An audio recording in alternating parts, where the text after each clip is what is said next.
அமைச்சர் சென்ற விமானம் அவசரமாக தரையிறக்கப்பட்டுள்ளது. சென்னையிலிருந்து தூத்துக்குடி செல்ல வேண்டிய விமானம் மோசமான வானிலை காரணமாக மதுரையில் தரையிறக்கப்பட்டுள்ளது. விவரங்களை வழங்குவதற்காக செய்தியாளர் சுபாஷ் இணைப்பில் இருக்கிறார். சுபாஷ், அமைச்சர் பத்திரமாக தரையிறக்கப்பட்டுள்ளார்.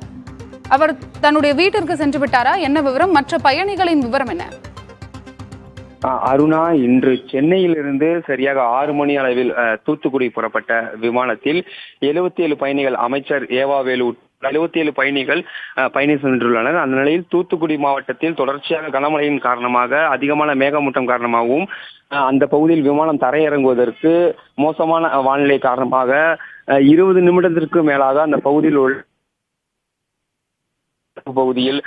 சுற்றியிருந்த அந்த விமானமானது சரியாக 7:35 மணிக்கு தூத்துக்குடி விமானத்தில் தரையிறங்க வேண்டும்.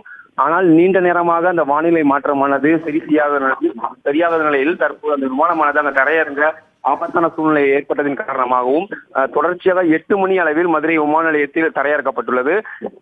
இதனால் அமைச்சர் ஏவா வேலு உட்பட 77 பயணிகளும் பத்திரமாக மதுரை விமானத்தில் தரையிறக்கப்பட்டு அவர்கள் சொந்த ஊர்களுக்கு கார் மூலமாக அனுப்பி வைக்கப்பட்டுள்ளனர். தொடர்ச்சியாக 20 நிமிடத்திற்கு மேலாக கடல் மேற்பகுதியில் சுற்றித்திருந்த இந்த விமானமானது 8 மணி அளவில் மதுரை விமானத்தில் பத்திரமாக தரையிறக்கப்பட்டுள்ளது. தொடர்ச்சியாக ஏவா வேலு உட்பட 77 பயணிகளும் பத்திரமாக அவர்களது இல்லத்திற்கு அனுப்பி வைக்கப்பட்டுள்ளது. அருணா, அமைச்சர் ஏவா வேலு மற்றும் 77 பயணிகள் பத்திரமாக தரையிறக்கப்பட்டுள்ளனர். அவர்கள் கார் மூலம் புறப்பட்டுள்ளனர். உங்களுடைய தகவலுக்கு நன்றி.